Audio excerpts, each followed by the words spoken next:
Welcome back everyone. Today we have a really cool video. We have tier 2 of the weird and unusual animal iceberg video. So let's get into it.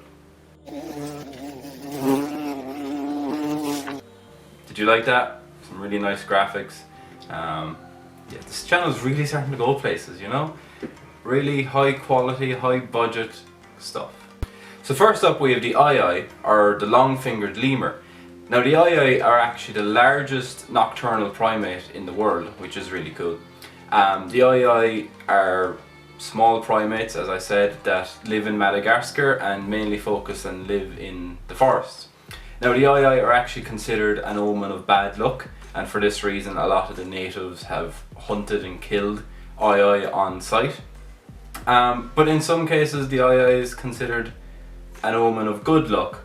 So I guess it depends on how you feel on the day, really, whether you're going to kill it or you're going to be like, oh, thanks for blessing me with the ii.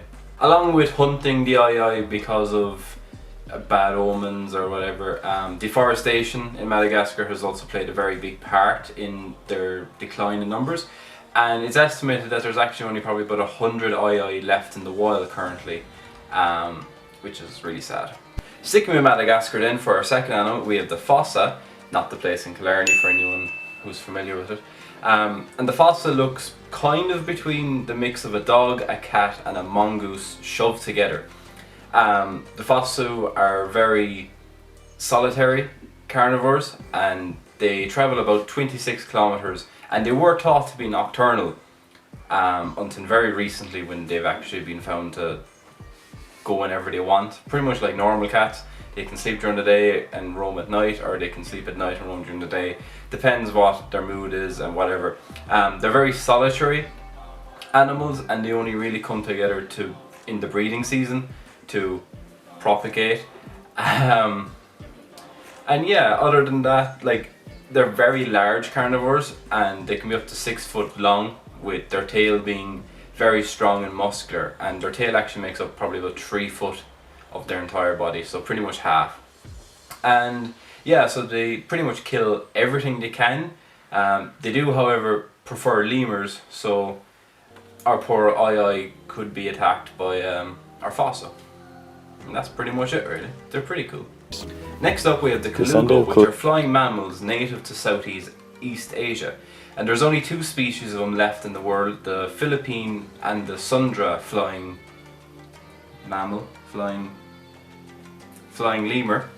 And even though they're quite an old species, with their lineage going back some 80 million years, however, due to deforestation and increase in human activity, their population numbers have been on the decline rapidly.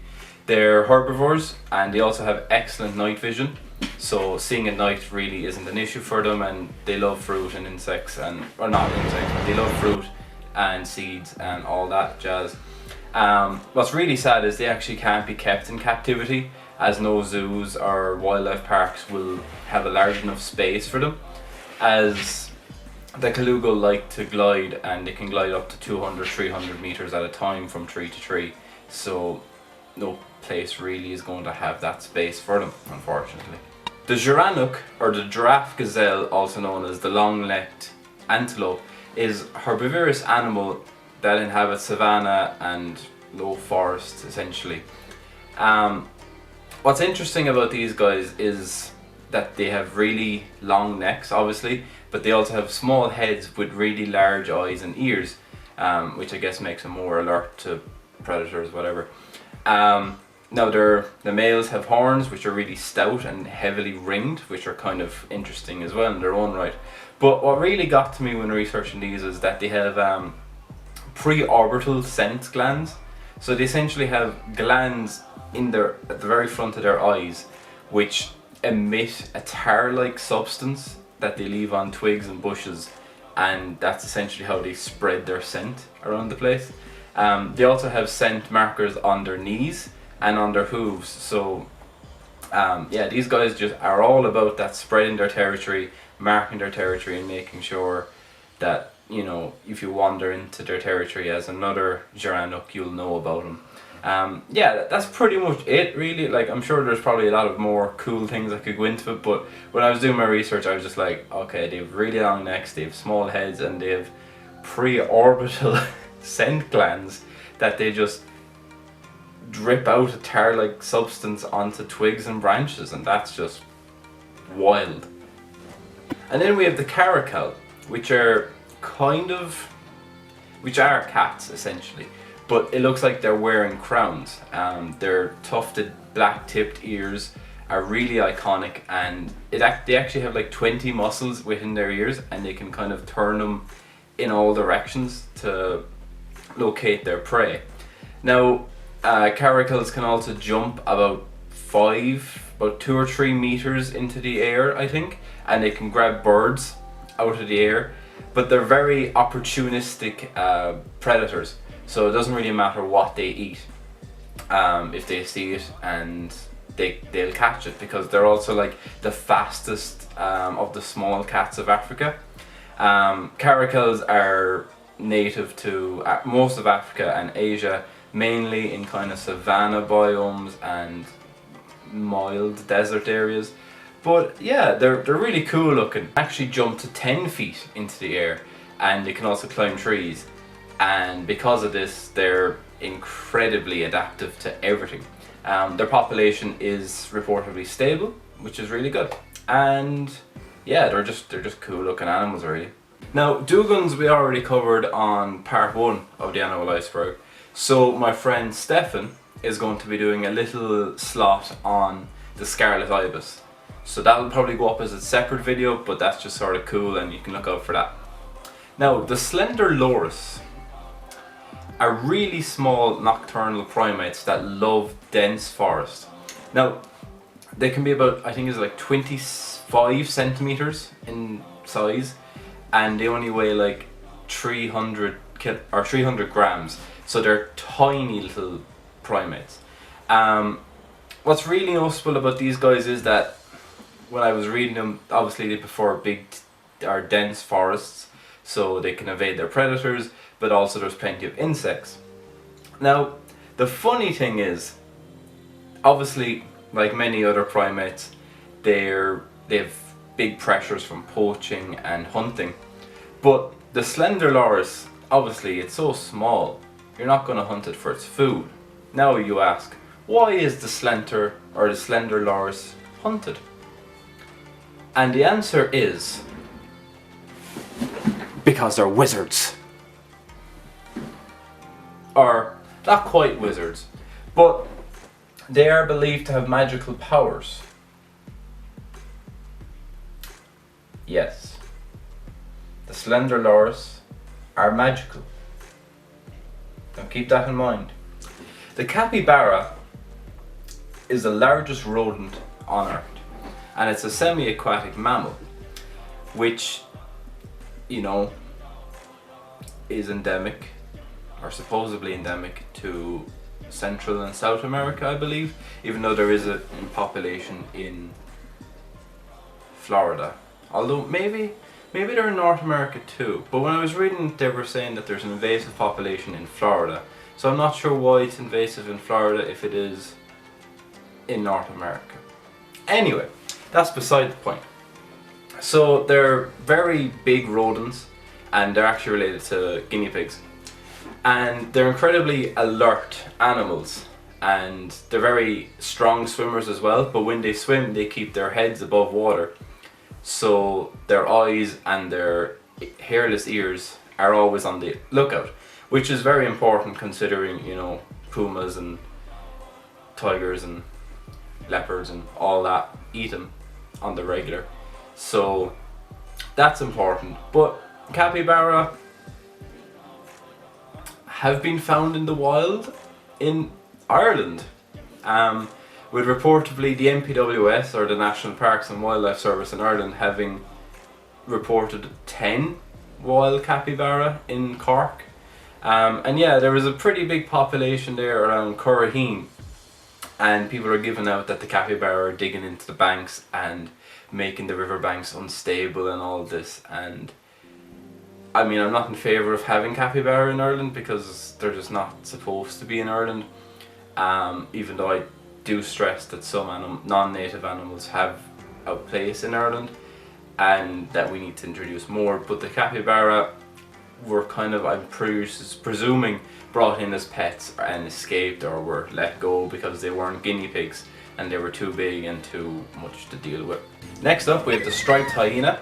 Now the striped hyena is obviously not a dog, don't ever confuse them with dogs, but the striped hyena are a species of themselves and they're one of 4 hyena species.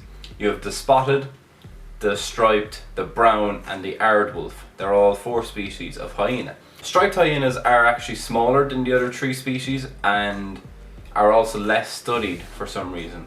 But like most hyenas, they prefer not quite desert, but rocky. They kind of live in non-prime habitat really. Like you live in like rocky outcrops, not quite desert. But they have really good camouflage, like their coats give them really good camouflage for long grass, and obviously they mainly hunt carrion or scavenge carrion, even though they will kind of predate occasionally, and they also scavenge fruit, especially like dates and peaches and other fruit which are easily accessed. But yeah, so they're quite mobile creatures as well. And even though that, like I said, they can survive in desert or in mild desert climates, they usually keep within about 10 kilometers from a water source, just so in their roaming periods they'll still have access to water and drinking water. Hyenas have a very distinctive walk, as their back legs are much shorter than their front legs, so it kind of looks like they're limping uphill all the time. But they're really cool, and I guess they were kind of made popular by The Lion King, which has its own problems because Scar sent the hyenas to kill what was his name? Simba. So yeah, Scar sent the hyenas to kill Simba, but hyenas are scavengers and they wouldn't actually kill a lion anyway, which, you know, they didn't kill the lion anyway, so I guess that was technically accurate, but Scar shouldn't have ordered them to kill him anyway. Anyway, we're so off topic, let's get back on. Markhor are large goats which inhabit the mountains of Kashmir to Afghanistan, and also there are some species found in India and Pakistan, with the Markhor actually being the national animal of Pakistan, I believe. But yeah, the Markhor are, like I said, large goat species really. They're critically endangered. Like all their species range from endangered to critically endangered because of habitat loss and also hunting, as the Markhor do like to eat crops and also interfere with grazing cattle. So yeah, they've been persecuted quite a bit, and it's estimated that there's actually only about 2,500 Markhor left in the wild, which is quite sad, but I think there are some pretty good like captivity projects for Markhor, so that's good. But yeah, really there's not much to say about them other than that they're big goat species living in India, Pakistan and Afghanistan. And finally we have the Coati, which are native to South America, even though there are populations now in Spain and France and Germany, but we'll get to that in a minute. The Coati have a long nose and ringed tail, and they're really cute. Like, oh, they're just adorable. And they use their long nose to get out invertebrates from the crevices of trees. And male coatis tend to be solitary, while the females travel in bands of up to 30 individuals. And at the start of mating season, a select male will be let into the female band to have some fun. And then the female coatis, after being impregnated by the male, will climb up into trees and build nests for 6 to 8 weeks, and then they'll return back to the band after this point and carry on with the rest of the troop or the band. And then the male seems to kind of be like, you know what, I've had my fun, I'm gonna leave now, and goes on his own way. Now I mentioned at the start that coatis they have a population in Spain, and they're actually classified as an invasive species in Majorca, I believe, as they were imported into Europe as pets, and now they've been sort of released into the wild accidentally, or you know, let go.